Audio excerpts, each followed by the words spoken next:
The year is 1821. On a remote island in the Atlantic Ocean, a man lies dying in a damp room, far from the palaces he once commanded. His name is Napoleon Bonaparte. Once he held the fate of Europe in his hands. Now he is a prisoner, watching the rain fall on St. Helena. But his story has rise from nothing. His conquest of nations, his code of laws that still governs millions, this story will never die. The summer sun blazes over Corsica in 1769. In the small town of Ajaccio, a child is born into a family of minor Italian nobility, struggling to maintain their dignity. His mother, Letizia, is a woman of iron will. His father, Carlo, is a lawyer with more ambition than money. They named their son Napoleon di Bonaparte.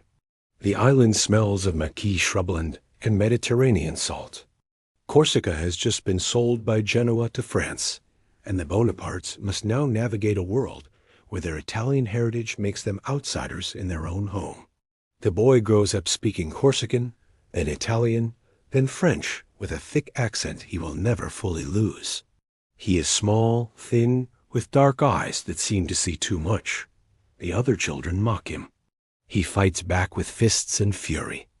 Even then, something burns inside him, a hunger that will never be satisfied. At age 9, Napoleon is sent to military school in mainland France. The French boys mock his accent, his poverty, his foreign name.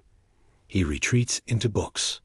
He devours histories of Alexander the Great, Julius Caesar, Charlemagne, men who reshaped the world through will and sword. He excels at mathematics and artillery, subjects that require precision and vision. He learns that power is not inherited. It is seized. While other boys play, Napoleon calculates. He imagines. He dreams of glory. In 1785, he graduates as a second lieutenant in the artillery. He is 16 years old, and France is on the edge of an abyss. The French Revolution explodes in 1789. The old world of kings and nobles collapses in a storm of blood and idealism. The streets of Paris run red. The guillotine becomes the symbol of a new age. Napoleon watches, learns, and waits. He is still nobody, a junior officer from a conquered island. But revolution creates opportunity for those bold enough to grasp it. In 1793, at the siege of Toulon, he proves his genius. The city is held by British forces. Napoleon, now a captain, devises an artillery strategy that drives the British fleet from the harbor. Toulon falls. Overnight, he becomes a brigadier general at age 24. The revolution has noticed him. But revolutions devour their children, and France is drowning in chaos. By 1795, Paris is starving. Bread is scarce. Riots erupt.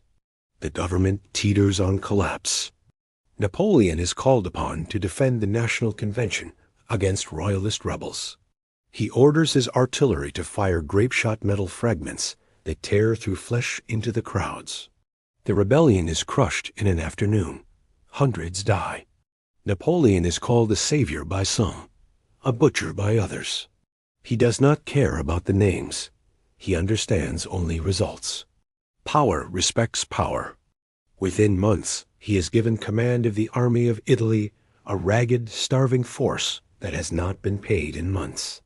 He is 26 years old, and he is about to change everything. Italy in 1796 is a patchwork of Austrian territories and weak kingdoms.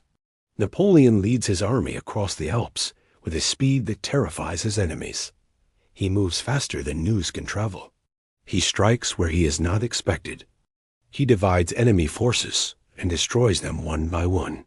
In a single year, he wins battles at Montagnat, Lodi, Arcole, and Rivali. His soldiers adore him because he shares their hardships, eats their food, and leads from the front. He rewards loyalty with loot and glory. He sends gold back to Paris, strengthening the bankrupt government. But more than gold, he sends a message. France has a new kind of leader. Not a king by birth, but a general by merit. The old rules no longer apply. In 1798, Napoleon turns his eyes toward Egypt. He dreams of striking at British trade routes to India, of following in Alexander's footsteps. He lands near Alexandria with 40,000 men and a team of scientists, engineers, and scholars. He defeats the Mamluk warriors at the Battle of the Pyramids, telling his soldiers that 40 centuries look down upon you. But the British Navy, under Admiral Nelson, destroys the French fleet at the Battle of the Nile. Napoleon is trapped in Egypt. His army suffers from disease, heat, and despair. Yet even in defeat, he cultivates his legend. He has himself painted standing before the Sphinx and the pyramids. He tells his soldiers they are writing history. When news reaches him that France is in chaos again, he abandons his army in secret and sails back to Paris. It is an act of desertion and genius. France does not need a general stuck in Egypt. France needs a savior at home. November 9th, 1799, Napoleon stages a coup d'etat. He overthrows the Directory, the failing government of revolutionary France. He establishes the consulate, with himself as first consul. He is 30 years old, and he is now the ruler of France in all but name. He moves quickly to consolidate power. He ends the chaos of the revolution without restoring the monarchy. He creates the Napoleonic Code, a comprehensive system of civil laws that abolishes feudal privileges, guarantees property rights, and establishes equality before the law, at least for men. Women lose many rights they briefly held during the revolution. But for millions of Europeans, the code represents a break from centuries of aristocratic tyranny. It spreads across the continent with French armies and remains the foundation of legal systems in dozens of countries today. Napoleon does not just conquer territory. He exports revolution in a uniform. In 1804, Napoleon crowns himself Emperor of the French in Notre Dame Cathedral. Pope Pius VII is present, but Napoleon takes the crown from the Pope's hands and places it on his own head. The message is clear. His authority comes from his own greatness, not from God or tradition. He commissions paintings, sculptures, and monuments to immortalize himself as the heir to Caesar and Charlemagne. He redesigns Paris with grand avenues and triumphal arches. He controls newspapers, bans books, and silences critics. He is both a child of the Enlightenment and an autocrat. He believes in reason, meritocracy, and progress, but only under his absolute control. For a decade, Napoleon dominates Europe. He defeats Austria, Prussia, and Russia in battles that enter legend. Austerlitz, Jena, Friedland. He dissolves the Holy Roman Empire, which has existed for 1,000 years. He places his brothers on the thrones of Spain, Holland, and Westphalia. He marries Marie-Louise, the daughter of the Austrian emperor, linking himself to the ancient Habsburgs. He seems unstoppable, but two forces resist him. Britain, protected by the sea and the Royal Navy, and the sheer size of Russia. In 1812, Napoleon invades Russia with the largest army ever assembled, over 600,000 men from across Europe. He expects a quick victory. Instead, the Russians retreat, burning their own cities and villages, leaving nothing for the French to seize. Napoleon reaches Moscow in September. The city is almost empty. That night, fires break out. Moscow burns for 6 days. Napoleon waits in the Kremlin for Tsar Alexander to surrender. The surrender never comes. Winter arrives early. Napoleon's army begins the long retreat through snow, ice, and starvation. Russian cavalry and partisans harass the stragglers. Horses die. Men freeze standing up. The army disintegrates. Of the 600,000 who marched into Russia, fewer than 100,000 return. It is a catastrophe beyond imagination. Napoleon's enemies sense weakness. Prussia, Austria, Russia, and Britain form a coalition. In 1813, at the Battle of Leipzig, the Battle of Nations, Napoleon is defeated. His empire begins to collapse. In April 1814, his marshals force him to abdicate. He is exiled to Elba, a tiny island off the coast of Italy. The Bourbon monarchy is restored in France. It seems like the end. But Napoleon is not finished. In March 1815, he escapes from Elba with 1,000 men. He lands in southern France and marches toward Paris. King Louis XVIII sends an army to stop him. When the soldiers see Napoleon, they cry, "Vive l'Empereur," and join him. Without firing a shot, Napoleon reclaims power in what is called 100 days. Europe is horrified. The coalition mobilizes again. On June 18, 1815, near a Belgian village called Waterloo, Napoleon faces the Duke of Wellington and the Prussian army under Blucher. The battle rages all day. Napoleon almost wins. But the Prussians arrive in the late afternoon, and the French army breaks.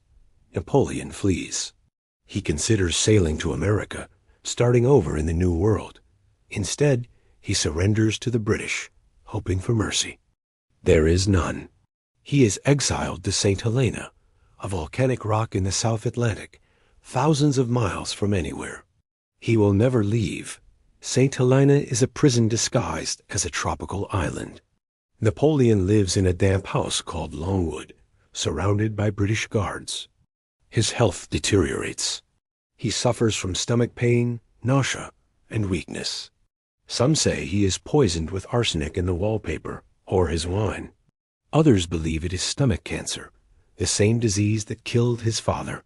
He spends his days dictating his memoirs, rewriting his life as a story of destiny and betrayal. He walks in the garden and stares at the ocean. He remembers the roar of cannons, the cheers of soldiers, the halls of power. Now he is forgotten by the world he conquered. On May 5, 1821, he dies at age 51. His last words, spoken in French, are disputed. Some say, France, armée, tête d'armée, Josephine. France, army, head of the army, Josephine, his first wife, the one he truly loved. He is buried on St. Helena. 19 years later, his body is returned to France and entombed in Les Invalides in Paris, where millions still visit his grave. What remains of Napoleon? Not just battlefields and ruined cities, but an idea. The idea that a person from nowhere can rise to command nations. That old hierarchies can be shattered and remade. That law can replace privilege.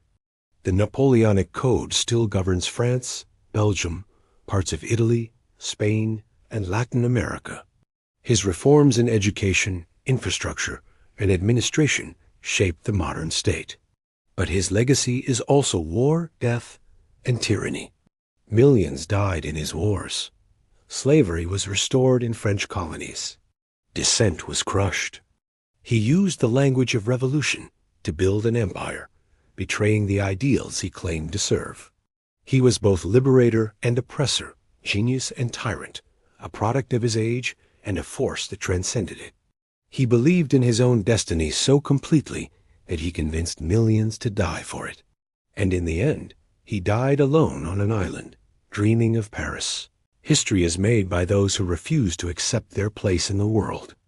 Napoleon was a man who looked at the impossible and saw only opportunity. He was loved and hated, celebrated and condemned, but he was never ignored. His shadow stretches across 2 centuries. Today, when we speak of ambition, of genius, of the hunger for greatness that consumes the soul, we still speak of him. And perhaps that is the true legacy, not the wars or the codes or the crowns, but the eternal question. What does it mean to change the world, and what is the cost of such a transformation?